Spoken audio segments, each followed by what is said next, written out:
Hi, so there are actually 5 principles that govern whether or not something goes viral or not. And I'm gonna spend the next maybe 5 or 10 minutes, maybe a little bit more, talking about this. So I like to call these the 5 C's of viral marketing, and it's because I came up with 5 suiting words that would cover each and every principle. And so let's get on with it. The first one here is creativity. And I don't know if you saw the Volvo trucks viral that with the epic split. The biggest reason why that went viral, meaning it was shared amongst a lot of users and it also got widespread media coverage, was not so much about it being a great content piece. Yes, it was a nice video. However, the main reason for it going viral was because it didn't only have a story, but it had a lot of stories about the story. And this is one of the main concepts about using creativity for generating a viral. It's not so much about, hi, did you see this video on YouTube? And your friend says, yes. End of discussion. It's moreover about, hi, did you see this video, this really cool video on YouTube? And the person says, yes. And then you have to say, well, did you know that? If you're able to say that about some content, then you know that it has a story about the story. In terms of the Volvo viral, it was all about him having one, security line. The trucks were going backwards. So,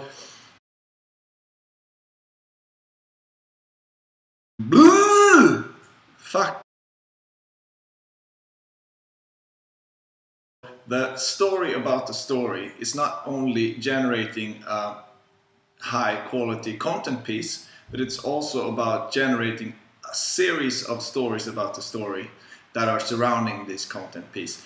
And what this does is it enables you to actually reach out to several different media outlets, bloggers, magazines, and get your video embedded there. Because it's still the fact that most of the views generated on YouTube are not actually generated on the YouTube website, but they are generated on other websites outside of YouTube.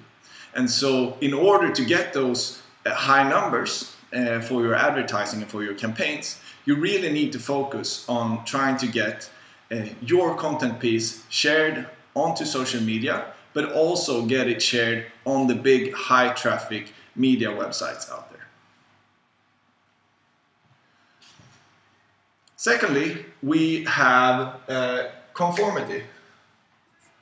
And conformity is all about us wanting to be together or be alike. Now, if you create a viral campaign that builds on conformity, you really should have a look at all of those personality tests that are out there. So it's, what's my stripper name like? How much am I alike all of my friends? Which of my friends is most alike me? And apply that type of knowledge into a setting of your own product. Now, if you're able to build on conformity, such as, for example, the Ice Bucket Challenge managed to do, you're really onto something. Because what it does is it gives a person the right to say that I am like my friends. And that is one of the strongest reasons for ever getting involved in social media at all. And so if you're engaged in social media and you want to drive a campaign, have a look at conformity and the underlying principles that we want to belong, and try to create the viral campaign from that mechanism. Third, we have charisma. And the charisma builds on the notion that not that we want to be together, but that I want to be like you. So, for example, when Gmail launched back in the days, they created something called the super invite, and the super invite actually gave you the right to invite others to Gmail. If no one would have known what Gmail was and they would have gotten an invite to invite others, it would have been pointless. But if you're good at using charisma, what you do is that you send out the invite to a lot of popular people, or to people who seem popular in the blogosphere or Twitter or on Instagram or something like that, a lot of following, a lot of engagement. First you send it out via email. You find your email somewhere by, you know, looking at the footer of their blog, or just by, you know, hacking their website or something. And once you have their email, you send them the invite. What you do next is you go to the press and you present your case, your service. And once you've done that, now then you're really ready to actually go back to, and if they post it, I mean, for Gmail it was simple because it was a news service. For Spotify, which used the same tactic, it was really simple to get publicity. It was free music for everyone, you know. But what you really should be doing is then to take the link to the published article and get back to the blogger or the popular person saying, you have an asset that no one else has. And by telling others that you have this asset and you have the ability to give that to them, it will also increase your popularity. And this is all about, this is how you build something on charisma. So in the case of Gmail, they created Gmail, they went out and they made press about it, they sent the initial invites, and everyone who then got an invite felt highly rewarded. And so then they went onto social media platforms and they went like, or into forums or talked to their friends, and they were like, yeah, I have you know, Gmail now. And everyone was like, what's Gmail? And it's like, oh, well, it's a private network of people and it's free email online. You know, I actually have some invites that I could give to you. In the case of Spotify, it became so absurd that people were posting, oh, I only have one invite left, who should I give it to? You know, so this is the notion of building a viral campaign based on charisma. Now, the third or the fourth one here is challenge. And what challenge really is, it's the most simple type of viral mechanism out there. And it's the idea that I do something to you and then you have to respond. Now, there have been several challenges out there. One of the most famous ones being Burger King's challenge, where you had to remove 10 of your friends in order to get a Big Mac, or in order to get a Whopper, and then a message went out to the 10 of your friends you had defriended, saying this or that friend defriended you for a Whopper. Now that's not a very nice message, but there have been several different, you know, everything from throwing a snowball in someone's face to scoring a goal and someone has to save. A lot of those types of mechanics or campaigns have been launched throughout the years. That's not very simple, or it's not very difficult. However, you can actually optimize this to get to work even better. The best case was actually the Ice Bucket Challenge that, you know, just made huge successes online.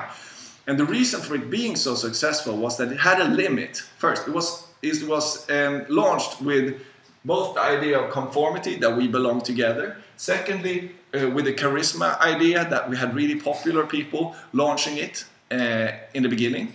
And third, it had a very strong challenge aspect. And the great thing about the challenge aspect was that it was limited. It was said that only 3 people should be invited by each new person. And so it actually was a high value asset that someone was given, although it was all about pouring ice cold water over your head. And so that was the first thing. The challenge was limited, so it felt special when you received it. Now the second thing was that it had a time limit to it, meaning that you had to do this within 24 hours. And so in order to ensure that a viral campaign goes on and on and on and on and on forever, one of the strongest reasons, or one of the strongest causes there, is that you limit the actual time frame in which people can respond. This brings urgency into the matter, and so you limit it with 3 people, and within 24 hours you know that at least one of those 3 people will actually go about doing this, and so the viral never stops. That's the whole idea about it. So limit it to increase value and add a time frame in order to increase urgency for people to actually get it done. Now, the fifth and most fun, or generally when I speak about this, is about cheating. And the notion of cheating really builds on popularity. It's about using all the spam techniques that are out there in order to get your content up in vanity metrics such as views, likes, shares, blah blah blah blah blah blah. All of those kind of metrics that can be visible in the top list. By ending up on the top list, we can then use the top list in order to go to a journalist or in order to go to a blogger and say, our content is really popular now. And so you should make notice of it, because that will bring you more traffic to your blog or to your newspaper. This is what happened also in the case of the Volvo campaign, is that they purchased the first, I think, I don't know, like 5 or 6 million views, maybe more, making it into a news piece where they said that we just launched this video on YouTube and it is the biggest talk in social media, which it really wasn't at the time, but they could say that because they had 6 million views. So their pitch to the journalist was, we have the hottest shit on YouTube right now, it's gotten 6 million views in 3 days. And so the journalist naturally thinks, or the person at the media outlet naturally thinks that, wow, this will bring me a lot of ad revenue because a lot of people will come to my site if I put this on my site. Maybe journalists won't admit being that cheap, but they are in these days, clickbaiting and whatnot they do. And so